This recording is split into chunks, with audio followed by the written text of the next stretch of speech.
خب دوستان عزیزم سلام. امروز با آموزش دریبل سامبرو در فیفا 23 در خدمت شما. خوشحال میشم که چنل منو دنبال کنید.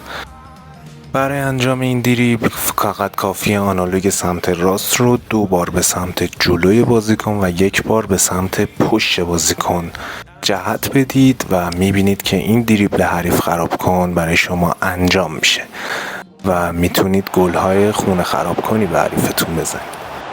خوشحال میشم که سابسکرایب کنید، لایک و کامنت یادتون نره. با آموزش های بیشتری از فیفا 23 در خدمتتون.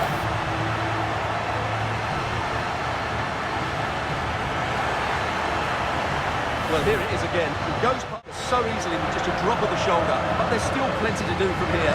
He hits it so well though. Lots of pace, lots of power, and the keeper just can't react in time. It's a great strike.